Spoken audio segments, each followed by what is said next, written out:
합니다.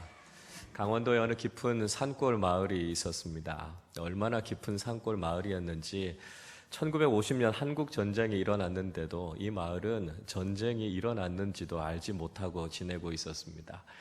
그런데 이 평온한 마을에 연합군인 스미스라고 하는 사람이 타고 있었던 전투기가 그 마을에 불시착하게 됩니다. 그리고 뒤이어서 국군과 인민군이 그 마을에 들어오게 되죠. 그래서 이 마을에서는 전혀 함께 할 수 없는 세 부류의 사람들, 국군, 연합군, 인민군, 이 세 부류의 사람들이 함께 그곳에서 살아가기 시작합니다. 처음에는 서로 적대감 때문에 서로를 죽이려고 하기도 했지만 이 마을에 있으면서 이들이 그 적대감이 치유되고 아주 좋은 친구들이 됩니다. 나중에 시간이 지나고 난 이후에 전투기가 이 마을을 폭격하게 될 것이라는 이야기를 듣고 이 세 부류의 사람들이 함께 힘을 합쳐서 그 폭격의 위치를 다른 곳으로 옮기게 되죠. 그래서 이 동막골이라고 하는 마을이 그 폭격으로부터 안전하게 됩니다. 그리고 그들은 그 폭격을 자신들이 있는 곳으로 유인해서 결국 그곳에서 장렬하게 전사하게 됩니다. 이 영화가 2005년에 개봉된 웰컴 투 동막골이라고 하는 영화입니다. 영화를 보셨던 많은 분들이 웃다가 울다가 또 가슴 찡한 감동을 느꼈던 아주 좋은 영화였습니다. 이 영화에서 인민군의 대장 역할을 했던 정재영이라고 하는 배우가 이 동막골이라고 하는 마을의 이장에게 이렇게 질문하는 장면이 나옵니다. 이 동막골의 주민들은 이장의 한마디면 뭐 꼼짝없이 순종을 하니까요. 그 비결이 궁금했습니다. 그래서 이렇게 질문합니다. 기린이 끼니 그 고함 한번 디르디 않고 불황민들을 휘어잡는 그 위대한 영도력의 비결은 뭡니까? 동막골 이장이 짧게 이렇게 대답합니다. 뭐를 많이 먹여야지 뭐 이렇게 이야기합니다. 동막골 이장의 리더십의 비결은 그들을 따르는 사람들을 먹이고 배부르게 하는 것이었습니다. 적어도 사람들을 이끌어 가려고 하면 그들의 필요를 채워주고 그들을 먹이는 사람들이 되어야 한다라고 하는 것이죠. 여러분, 아마 이것은 산골에 있는 시골 마을에만 해당되는 이야기는 아닐 것입니다. 어떤 시대를 살아가든지 도시든 농촌이든 그 어떤 사람들이라도 자신을 먹이고 돌보아주는 사람이라면 기꺼이 그 사람을 따르려고 하지 않겠습니까? 우리가 무슨 일을 시켜도 먹을 걸 주면서 일을 시켜야지 먹을 것도 주지 않고 일을 시킨다는 건 말이 안 된다는 거죠. 우리가 무슨 일을 하거나 또는 리더십을 발휘하는 데 있어서 아주 중요한 요소가 있다면 그것은 우리가 사람들을 먹이고 돌볼 수 있어야 한다는 것이죠. 가정에서 부모님들이 자녀들을 양육하면서 해야 되는 가장 기본적인 것은 자녀들을 먹이는 것입니다. 자녀들의 배가 고파서 울고 있는데 자녀들을 먹이지도 않는 부모라고 한다면 아마 가장 기본적인 의무도 하지 못하는 것이죠. 직원들을 고용해서 일을 시키는 회사라면 그 회사에서 일하는 직원들이 생활할 수 있도록 그들에게 급여를 지급해 주어야 합니다. 만약 그렇게 하지 못한다면 그 직원들은 생활고를 견디지 못해서 결국 다른 회사로 이직하게 되지 않겠습니까? 그래서 우리가 마땅히 돌보아야 할 사람들을 돌보고 먹이고 입히지 못한다면 그 가정과 그 직장과 그 공동체는 유지되기가 어렵다는 것이죠. 자, 여러분, 문제는 오늘날을 살아가고 있는 많은 사람들이 어떻게 하면 다른 사람들을 먹일까에 대한 관심보다는 그냥 내가 먹고 사는 일에만 관심을 가지고 살아간다라고 하는 거죠. 다른 사람들보다 내가 더 많은 것을 먹기를 바라고 때로는 다른 사람들의 것을 빼앗아서라도 내가 더 많이 가지려고 하는 사람들이 점점 더 늘어가고 있습니다. 그러니까 힘이 없고 가진 것이 없는 사람들은 점점 더 불만과 고통이 더해져 가는 거죠. 과거에는 우리가 콩 한 쪽만 있어도 서로 나눠 먹는 그런 정이 있는 사회를 살아갔지만 요즘은 우리가 가진 것을 가지고 우애 있게 나누면서 함께 기뻐하는 모습들을 찾아보기가 참 어려운 시대를 살아가고 있습니다. 여러분, 우리가 이런 시대를 예수님의 제자로 살아간다는 것이 과연 무엇을 의미해 주고 있을까요? 우리가 이 시대 속에서 어떤 모습으로 살아야 우리는 예수님의 제자다운 모습으로 살아갈 수 있을까요? 우리가 오늘 읽은 마태복음 6장의 말씀 앞부분에 보면 예수님께서 고향 마을에서 많은 사람들을 가르치시는 이야기가 기록되어져 있습니다. 예수님께서 많은 기적들을 행하셨고요. 사람들이 깜짝 놀랄 만한 교훈의 말씀을 그들에게 가르쳐 주셨습니다. 예수님의 인기가 하늘을 찌를 만큼 높아져 있었습니다. 예수님이 나사렛의 가난한 목수 출신이었는데 사람들은 도대체 예수님이 어디서부터 그런 지혜와 능력을 얻게 됐는지를 의아해했습니다. 어쨌든 간에 예수님에 대한 명성을 들었던 많은 사람들이 예수님이 가는 곳이면 어디든지 몰려들었습니다. 예수님께서 그렇게 많은 무리들을 가르치고 계셨고 또 그런 무리들을 바라보셨다 말씀하고 있습니다. 오늘 본문 바로 앞쪽에 있는 34절의 말씀은 이렇게 기록하고 있습니다. 예수께서 나오사 큰 무리를 보시고 그 목자 없는 양 같음으로 인하여 불쌍히 여기사 이에 여러 가지로 가르치시더라.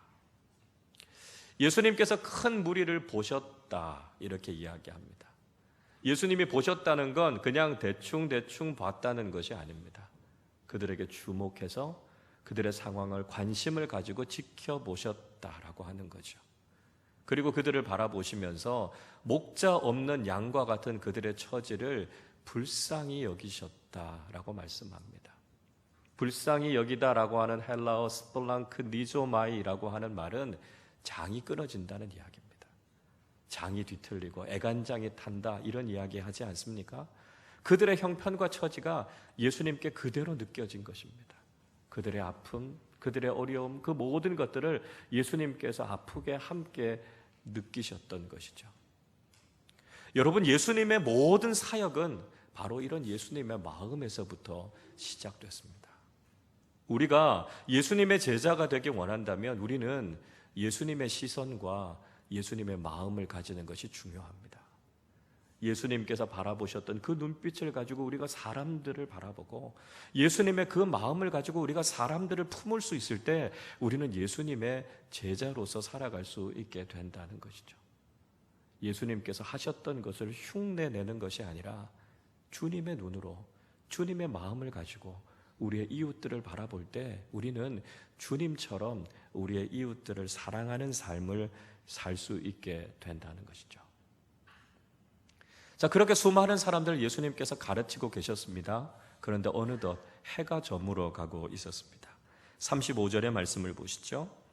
때가 저물어 가매 제자들이 예수께 나와 여짜오되 이곳은 빈 들이요 날도 저물어 가니 말씀합니다. 날은 저물어 가고 있었고 사람들이 함께 있는 곳은 빈 들이었습니다. 아무것도 없는 빈 들에 지금 사람들이 모여 있었습니다. 그리고 이곳은 갈릴리 호수에 인접해 있는 곳이었기 때문에 호수에서부터 찬바람이 불어오고 있었습니다.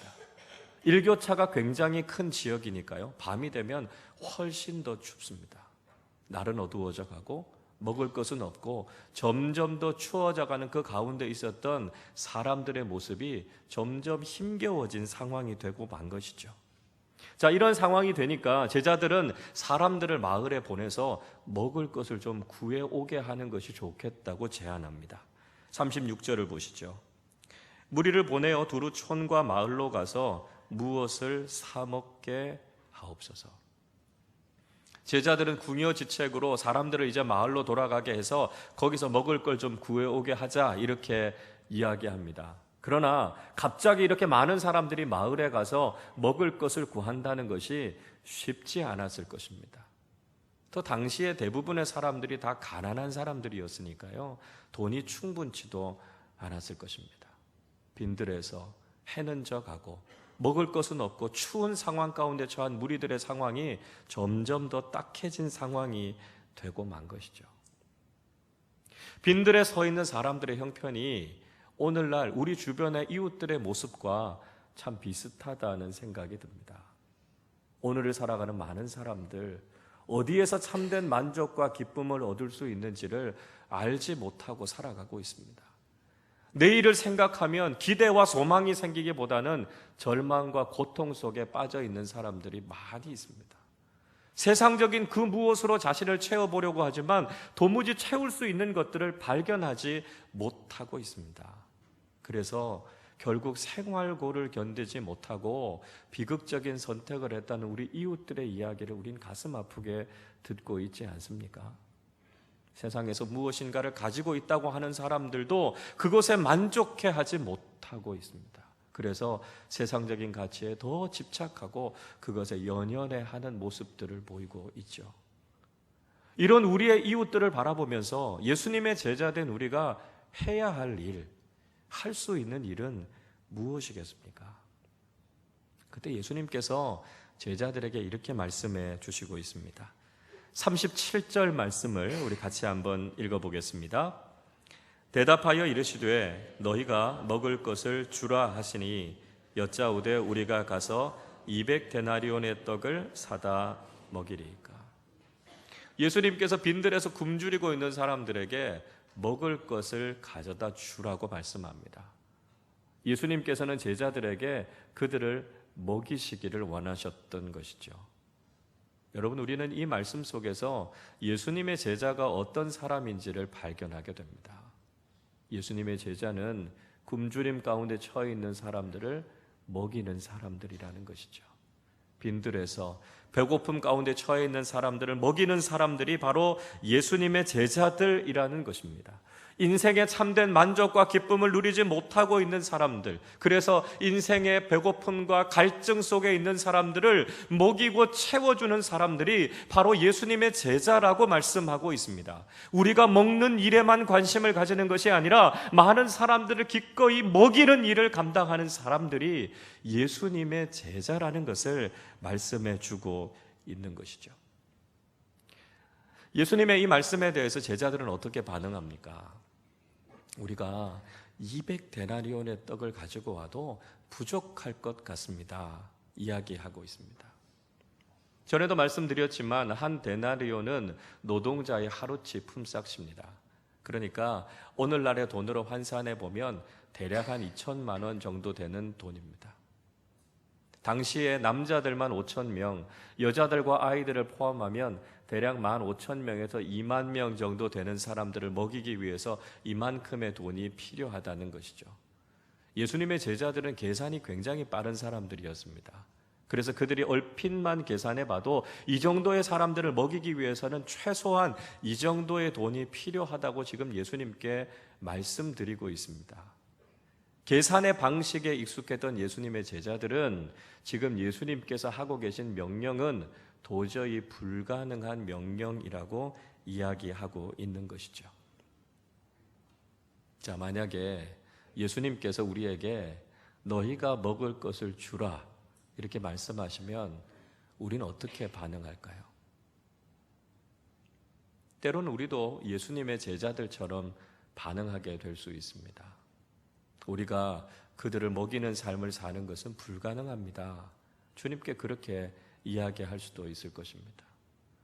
우리가 먹고 살기에도 부족한데 우리가 가진 것을 나누면서 산다는 일은 가능하지 않다고 주님께 말씀드릴 수도 있습니다. 나도 내 인생에 참된 만족을 누리면서 살아가지 못하는데 우리가 어떻게 나누는 삶을 살 수 있습니까? 주님께 이렇게 이야기할 수 있습니다. 우리가 가지고 있는 힘과 능력이 너무 부족해서 우리가 다른 사람들을 돌보고 나눌 만큼 충분하지 않다고 말할 수 있습니다.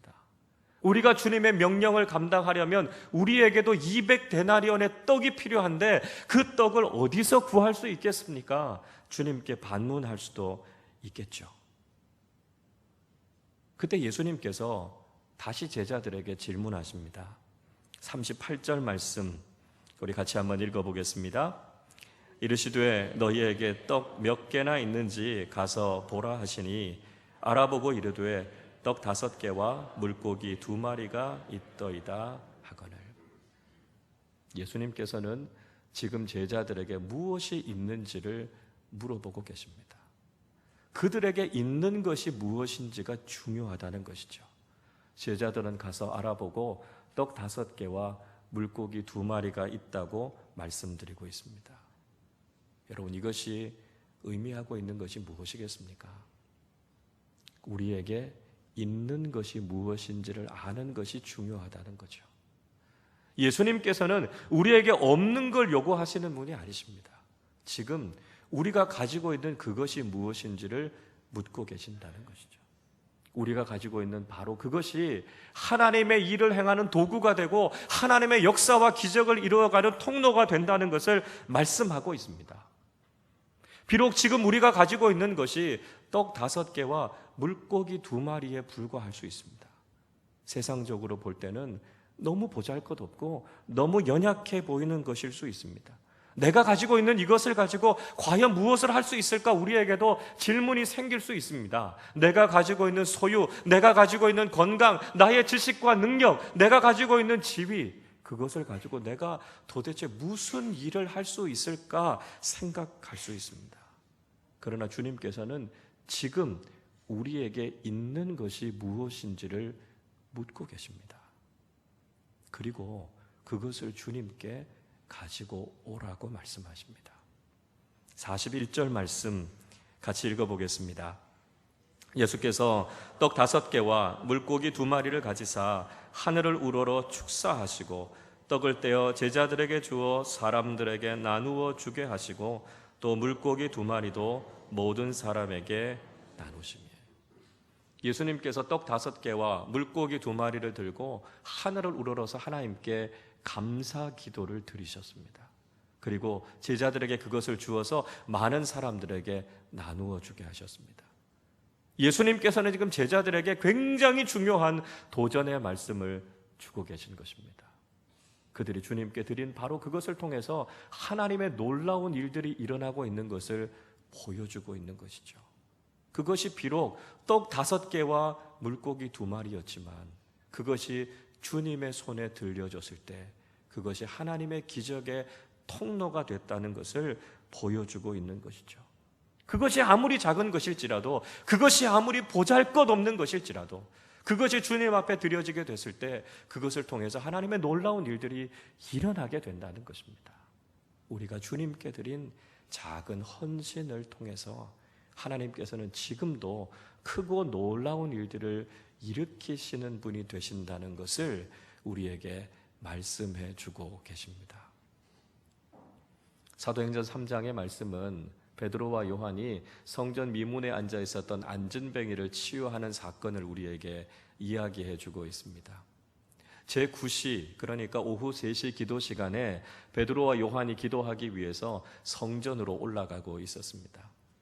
그 성전의 미문 앞에 나면서부터 한 번도 걸어본 적이 없는 안진뱅이가 그곳에 앉아 있었습니다. 성전의 문 중에서도 가장 아름다운 문이라고 불리는 미문 앞에 가장 불행하고 가장 아름답지 못한 인생이 앉아 있었다라고 하는 것은 모순 중에도 모순이죠. 그 안진뱅이는 성전을 드나드는 사람들에게 구걸하면서 생계를 이어가고 있었습니다. 베드로와 요한이 들어오는 것을 보고 무엇을 얻을 수 있을까 해서 그에게 역시 구걸했습니다.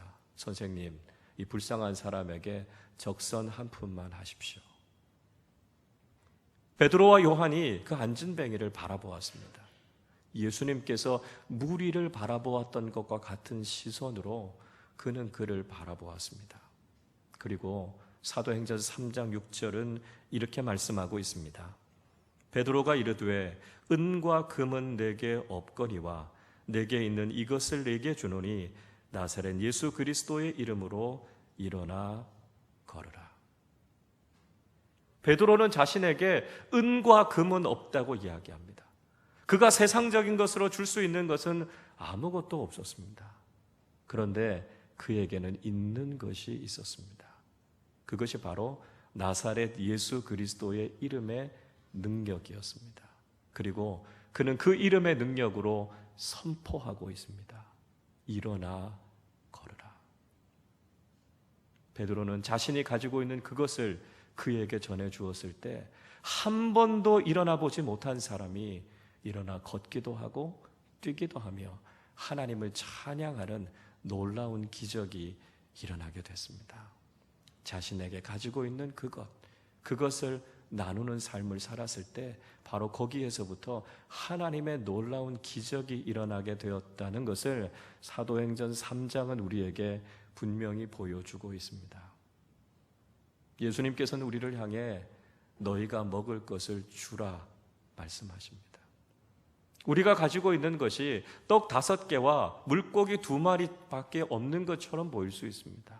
그러나 주님의 말씀에 순종해서 기꺼이 우리가 가지고 있는 것을 주님 앞에 드릴 때 주님은 그것을 통해서 하나님의 놀라운 기적을 일으키신다는 것을 우리에게 말씀해 주고 있습니다. 주님은 우리가 사람들을 먹이는 사람들이 되기를 원하십니다. 우리 자신이 먹는 일에만 관심을 가지는 것이 아니라 우리가 가지고 있는 그 작은 것을 나눔을 통해서 주님께서 사랑하는 많은 사람들을 먹이시는 일을 위해 우리를 부르셨다는 것이죠. 주님의 말씀에 순종하고 우리가 가지고 있는 작은 헌신을 주님 앞에 드릴 때 바로 거기에서부터 하나님의 놀라운 일들과 기적이 우리의 인생에 일어나게 된다는 것을 기억하실 수 있기를 바랍니다.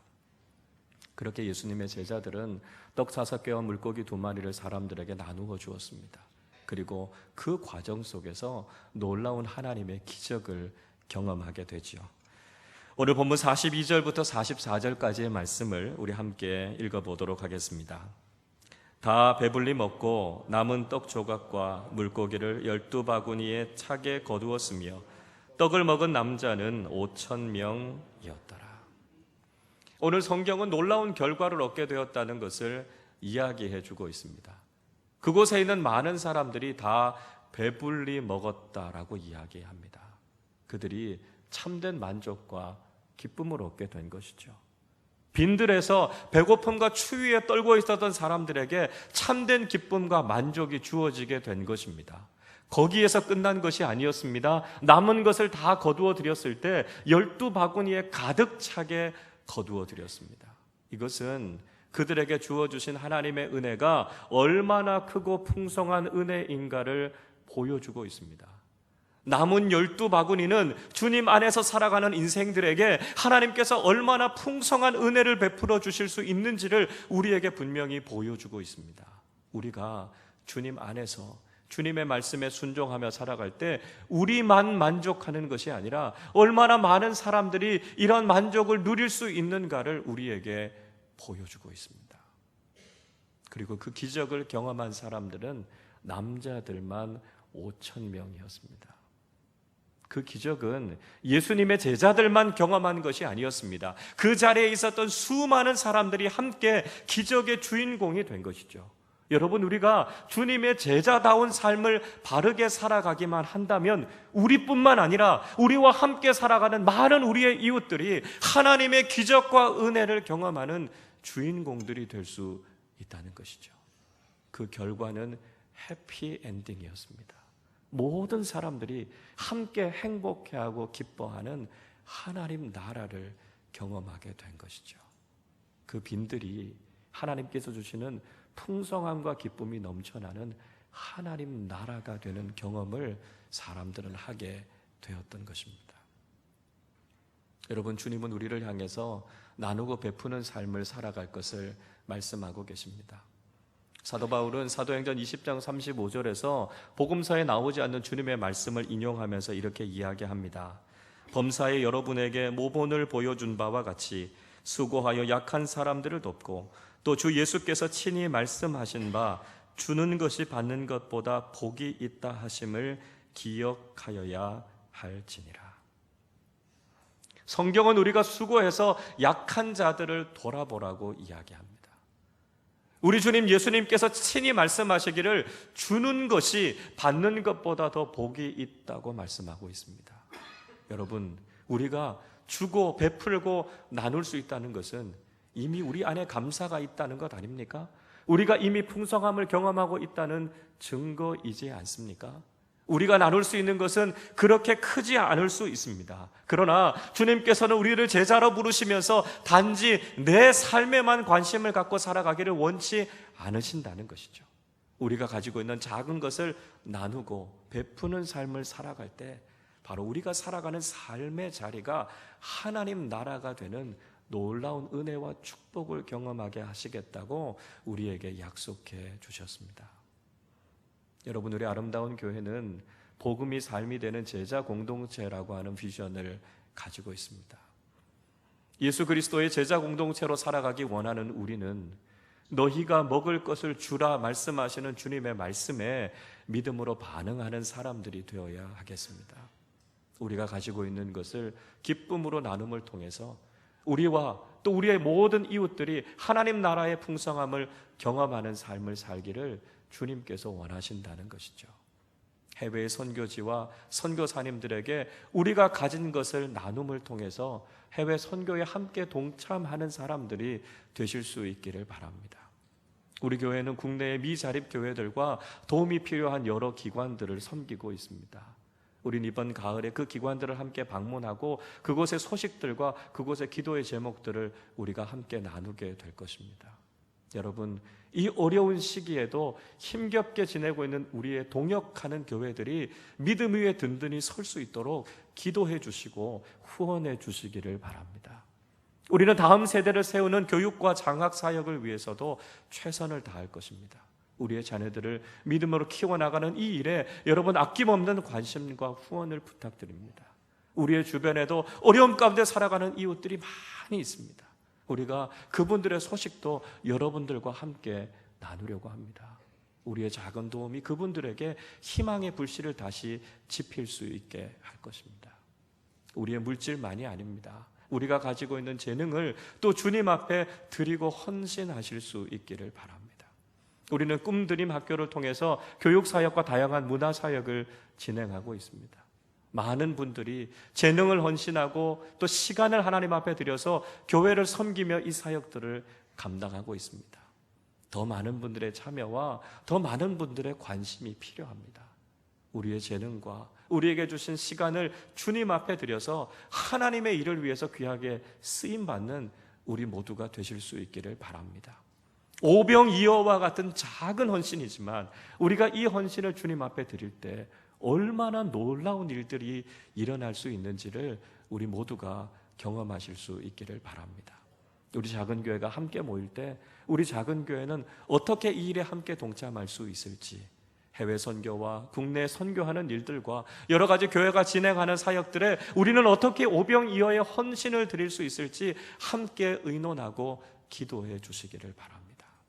너희가 먹을 것을 주라 말씀하시는 주님의 말씀에 온전히 순종함으로 주님 앞에 쓰임받는 주님의 참된 제자들이 되셔서 하나님 나라의 기쁨과 풍성함을 경험하고 나누는 우리 모두가 되시기를 주님의 이름으로 축원합니다.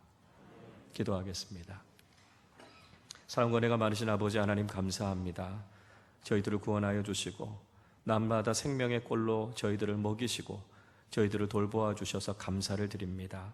하나님, 저희들이 주님의 제자로 살아간다고 말하지만 그저 우리 자신의 삶에만 관심을 갖고 있었던 것은 아닌지 우리 자신을 돌아봅니다.